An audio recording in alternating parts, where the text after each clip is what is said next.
Well, there's no problem. If you had a gun, shoot him in the head.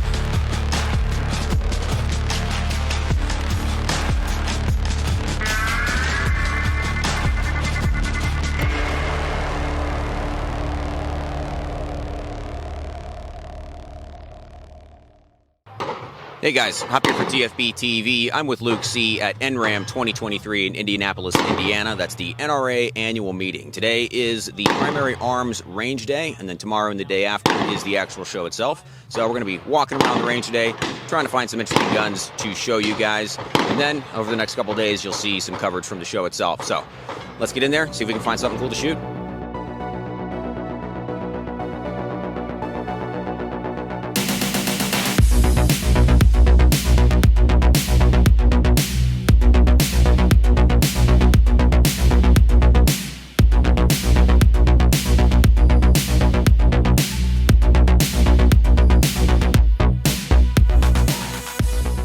Guys, we're pretty much wrapped up here at Range Day. We've tried to compete with this sound for so long, and it's just not happening. This is the loudest range I've ever been to in my entire life, and it doesn't stop. It just doesn't stop. It just keeps going forever. What? That's exactly my point.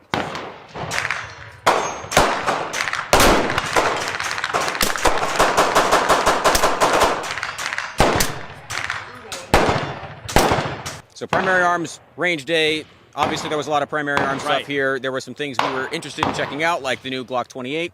Glock is here, but they don't have the 28. They don't have a 28. I wanted to shoot the FN 509 Reflex. Yep. FN's not here. It's kind of like Baby Shot Show, so you can't expect it to be quite as populated. But we did see a couple of new things. Yeah, there were a couple of cool things that we did get to shoot that we definitely want to cover on the showroom floor in more detail.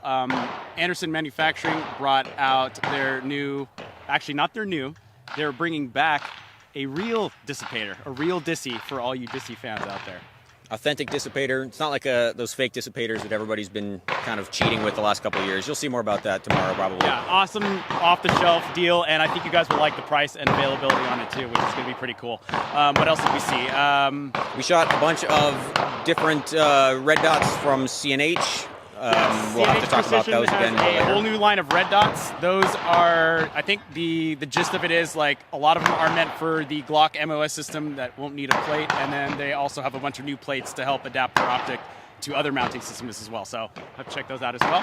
Full-size duty dot enclosed, as well as a enclosed micro dot. So basically all the stuff that everybody is excited about these days. Everything you could put on a pistol, it's there. I think the HK416 from the 22 long rifle version, the HK416D Delta is what they're calling it, or something like that. That's sort of new. It came out last year, but we haven't really checked it out on the channel, so we're getting more details on that at the show. They should call it the U for Umarex. Yeah, the HK416U for made not by HK. Probably by Umarex, like the MP5 is, but still, it looks the part. We shot an AUG with a Huxworks 556K flow. That was pretty fun. I don't know how well the AUG suppresses normally because I don't sully my hands by touching those things, but suppressed not so bad to shoot, to be quite honest. So that was pretty neat. OSS did a pretty good job there. Classic bullpup problem is that the ejection port is even closer to your face than it is on a so you normal get gun, more gas than you would normally. Yeah, speaking of critical. gas, Troy had a kind of a weird, I guess it's law enforcement only right now, law enforcement military only, 14.5 pin and welded and a 11.5.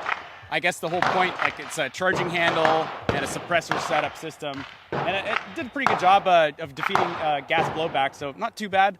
Interesting concept, just not sure whether or not how it's going to make it into the civilian market and how valuable it's going to be in that respect. You know, that's a full review in its own. Yeah, they were going for like maximum suppression, it looks like. So, wow, that's a loud one. Woo. That's definitely not the suppressed gun. Yeah, going for maximum suppression. So they're going for a longer can, but then to keep the overall length down, they're using a reflex mounting system. So they have like a really long extended flash hider, and the can indexes all the way back to the back collar on the flash hider. So that's not like a super new idea. That's how I think you mentioned that. The original Mark 12 SBR system had a very long reflex can that went all the way back to a collar. So kind of rediscovering old technology. You're gaming the system essentially by putting the expansion chamber behind where the bullet exits, essentially. So.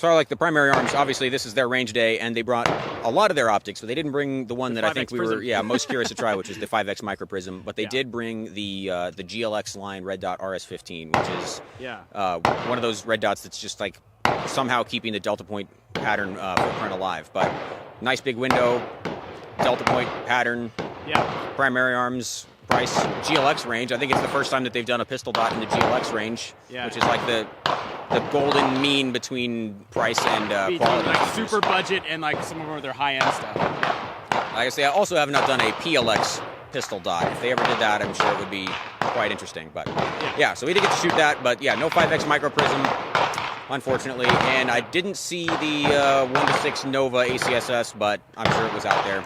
Yeah, a whole bunch of new optics, not a whole lot of new guns. It's pretty small. It's a smaller range day sort of experience. Yeah. And a very loud one. So. But we will have more guns, more optics, and more show coverage for you guys from NRAM 2023 coming up this week. So stay tuned to TFB TV and TFB TV Showtime for more from NRAM 2023. What he said.